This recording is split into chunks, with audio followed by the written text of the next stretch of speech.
At exactly 3:17 a.m., Ethan Walker opened his eyes on a cold wooden bench. He didn't remember falling asleep. He didn't remember traveling.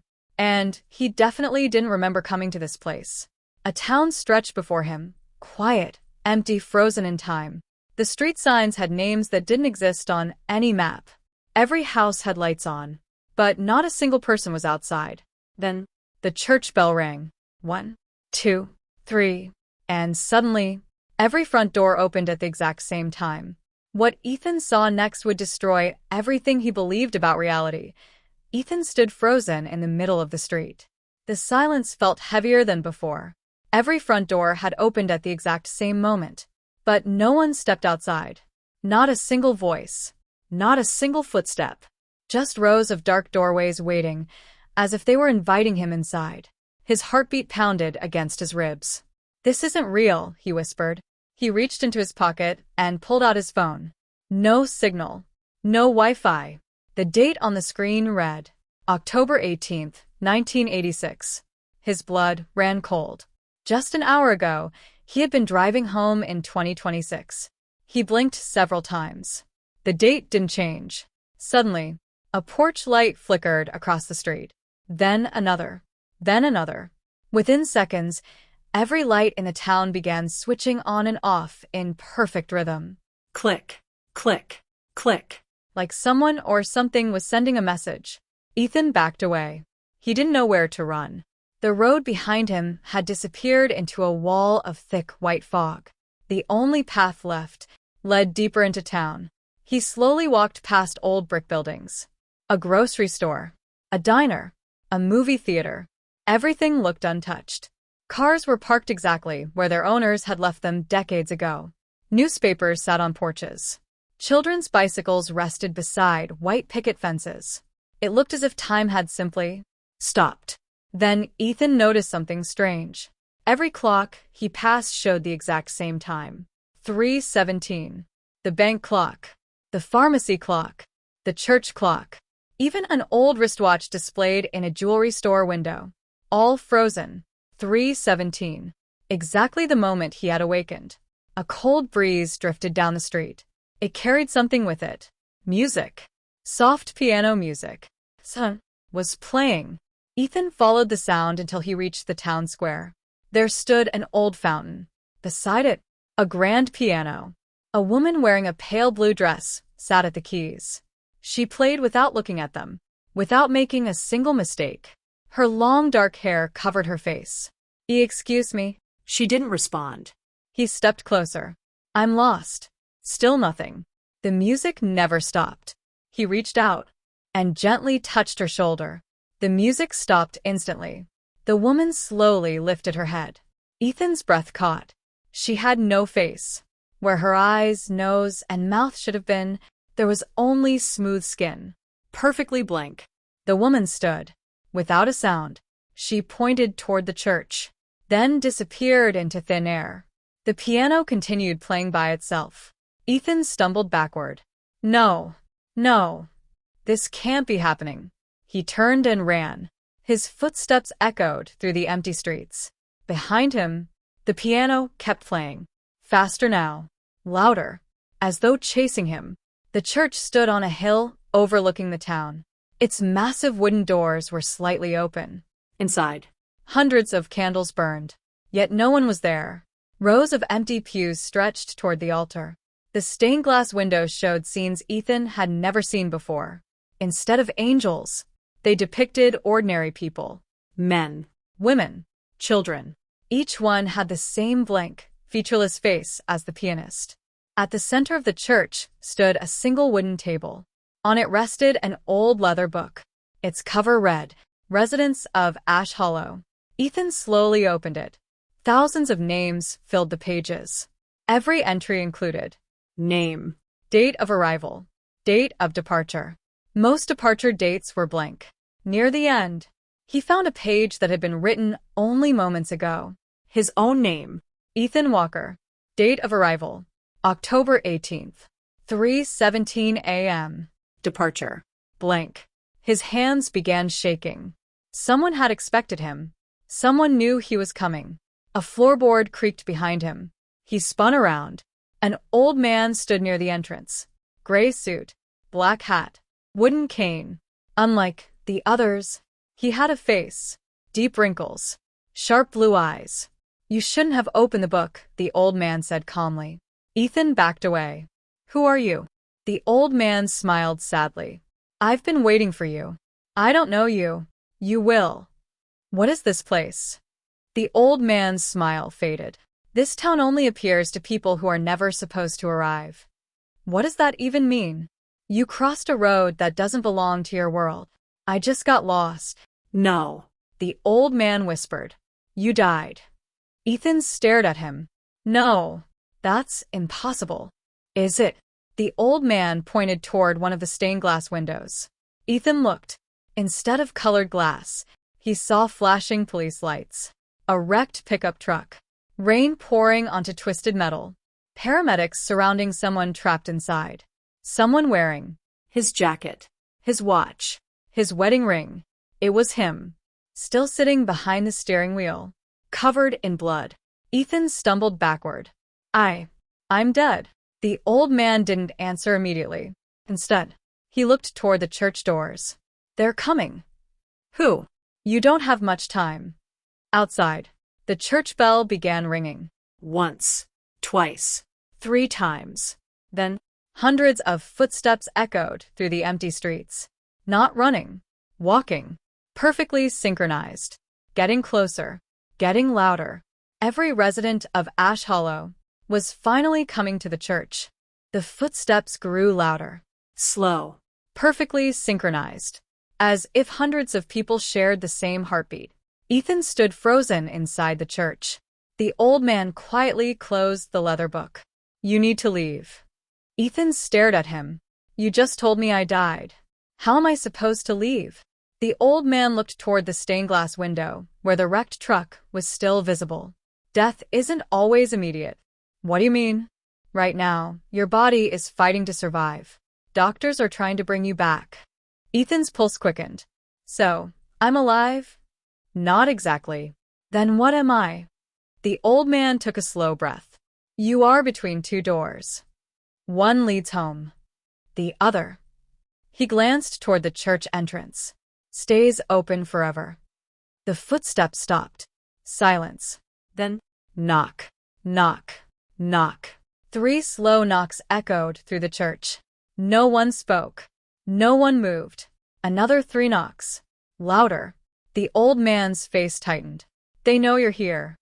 The heavy church doors slowly opened by themselves. Moonlight spilled across the floor. One by one, people entered. An elderly woman, a teenage boy, a businessman carrying a briefcase, a little girl holding a stuffed rabbit. More. And more. Soon hundreds of people filled the pews. Every single one had the same blank face Ethan had seen before. No eyes, no mouth, no expression. Yet somehow, he felt them staring directly at him. The old man whispered, Don't speak. Don't touch anyone. And whatever happens, don't follow them. Without warning, every faceless resident turned toward the altar. At the exact same moment, then they all knelt. A low humming filled the church. It wasn't music. It sounded more like hundreds of voices breathing together. The candles flickered violently. The temperature dropped. Ethan's breath became visible. Something was coming. A shadow appeared behind the altar. It wasn't walking. It was growing. Like darkness itself was taking shape. At first it looked human. Then taller. Its arms stretched unnaturally long. Its head nearly touched the ceiling. Where a face should have been, there was nothing but darkness. The entire church fell silent. Even the humming stopped. The shadow slowly raised one hand. Every faceless resident stood at once, perfectly synchronized. Then, they all pointed at Ethan. The old man grabbed Ethan's arm. Run. That single word broke the silence. The shadow turned. It moved without taking a step. 1 second it stood near the altar. The next, it was halfway across the church. Ethan sprinted toward the back door. The old man shoved it open. Go. They burst outside. The cold air hit Ethan like ice. Behind them, the church bell rang wildly. Again, again, again. Not 3 times. Dozens. The sound echoed through the entire town. Lights switched on inside every house. Curtains moved. Doors opened. Ash Hollow was awake. The old man led Ethan through narrow streets. Who are they? Ethan gasped. They were people once. What happened to them? They stayed too long. Ethan looked back. Hundreds of faceless figures were now walking through the streets. Not running. Walking. But somehow, they were getting closer far. Too quickly. Every time Ethan looked away, they had covered impossible distances. They're gaining on us. They don't chase. They collect. They reached the town library. The old man pushed open the ancient wooden door. Inside, shelves stretched from floor to ceiling. Thousands of dusty books. Every single one had a person's name on the spine. The old man hurried toward a shelf. He pulled out one marked, Ethan Walker. No, Ethan whispered. How is this here? The old man handed him the book. Open it. His hands trembled. The first pages described his childhood. Every birthday. Every school memory. Every mistake. Every secret. Things he had never told anyone. He flipped faster. College. His first job. His marriage. The birth of his daughter. Every page was perfect. Every detail. Every conversation. Even thoughts he had never spoken aloud. Then, the final written page ended with 3:17 a.m. The next page was blank. The one after that, blank. The rest of the book remained empty. What is this? The old man answered quietly. Your future. But it's empty, because the choice hasn't been made. A loud crash echoed downstairs. Glass shattered. Someone had entered the library. Then another crash. Another. Heavy footsteps climbed the staircase. Not one person. Many. The old man looked toward the window. We're out of time. Who wrote this book? They did. Who are they? The old man's expression changed. For the first time, he looked genuinely afraid. You'll meet them soon. A whisper drifted through the room. Ethan? It came from nowhere. Ethan. Then another voice. And another. Soon dozens of whispers filled the library, calling only his name. Books began falling from shelves by themselves, one after another. Dust filled the air. The lights flickered. The old man pointed toward a narrow staircase leading upward. Go to the clock tower. Why? Because that's where every choice is made. And you? The old man smiled faintly. My choice was made a very long time ago. Before Ethan could reply, the library doors exploded inward. Faceless figures poured inside. Silent. Endless. The old man stepped between them and Ethan. For the first time, he raised his cane. Run. Ethan raced up the staircase. Behind him, the old man's shout echoed through the library. Then, everything went silent. At the top of the stairs, a single wooden door waited. Carved into it were 4 chilling words. No one returns twice. Ethan stared at the words burned into the wooden door. No one returns twice. The whispers from below had stopped. That silence frightened him more than the screams ever could. His hand trembled as he reached for the rusted brass handle. It was ice cold. For a moment, he thought about turning back, about finding the old man, about demanding answers. But deep inside, he already knew. There was no one left to save him. He pushed the door open. A spiral staircase stretched upward into darkness. The only light came from a single lantern hanging on the wall. Step, step, step. His footsteps echoed through the tower. The higher he climbed, the quieter the world became. Soon, he couldn't even hear his own breathing. Halfway up the staircase, he noticed framed photographs hanging on the stone wall. Every picture showed someone standing in front of the same clock tower. A soldier, a nurse, a little girl, an old fisherman, a police officer. Different decades, different clothes, different lives. But every photograph had one thing in common. The person was smiling, and behind them stood a tall figure dressed in black. At first glance, it looked like an ordinary man. But in every picture, his face was hidden by shadow. Ethan leaned closer. On the bottom of each frame was a date. Each date matched the year that person had died. His stomach tightened. The final frame was empty. Only a brass plate remained. It read, "Reserved." He didn't need to ask who it was for. He reached the top of the tower. The room was enormous. At its center stood an ancient clock unlike any he had ever seen. Its gears were exposed, turning with slow metallic groans. But something was wrong. The clock had 13 numbers instead of 12. And both hands were frozen at 3:17. The same time. Always the same time. A voice echoed through the room. "You finally made it." Ethan spun around. The old man wasn't there. Instead, the shadow from the church stood in the corner. Tall. Motionless. Its body seemed woven from smoke. Its face remained hidden inside complete darkness. It didn't walk toward him. The darkness around it simply stretched, like ink spreading through water. "What are you?" Ethan whispered. The figure answered in a calm, almost human voice. "I have been called many things. The ferryman, the keeper, the watcher. But names mean very little. You brought me here." "No." The figure shook its head slowly. "You arrived because every choice has a destination." "I don't understand." "You will." The giant clock suddenly began moving. One loud tick, then another. The frozen hand shifted for the first time. 3:17. 3:18. The entire tower shook. Below, Ash Hollow came alive. Ethan looked through the broken window. The streets were filled with thousands of faceless people. They all looked up at the tower. Waiting. Not moving. Not speaking. Just waiting. The shadow raised one hand. The air in front of Ethan rippled like water. Images appeared. Not dreams. Memories. He saw himself as a little boy learning to ride a bicycle. His father running beside him. Then, his mother's funeral.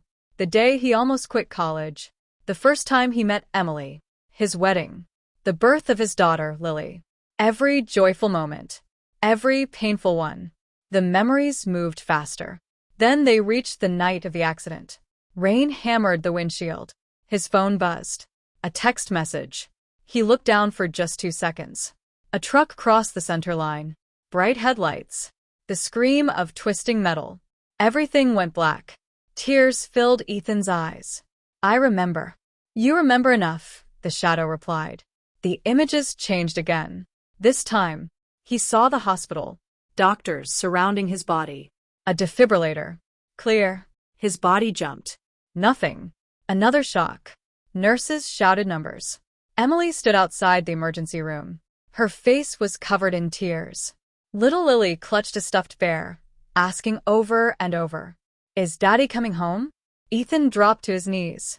"No. Please. I have to go back." The shadow remained silent. After several seconds, it finally spoke. "Every soul says the same thing. I don't care about anyone else.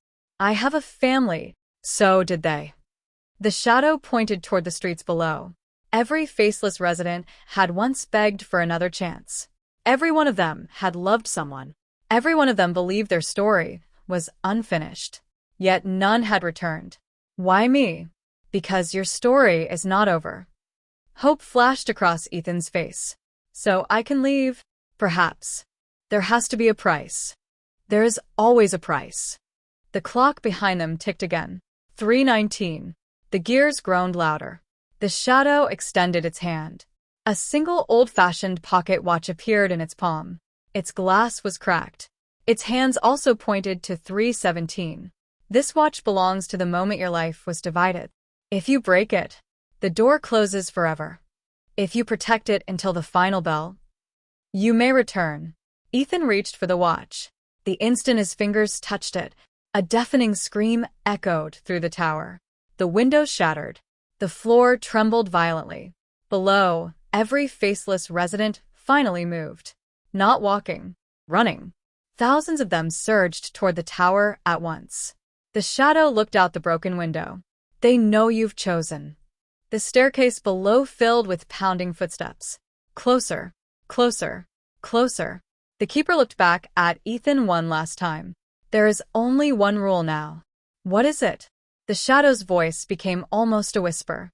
Whatever happens, do not let go of the watch. The first faceless figure burst through the tower door. Then another. Then dozens more. Within seconds, the room was surrounded. Ethan tightened his grip on the cracked pocket watch. The final test had begun. The first faceless figure lunged toward Ethan. He stumbled backward, clutching the cracked pocket watch against his chest.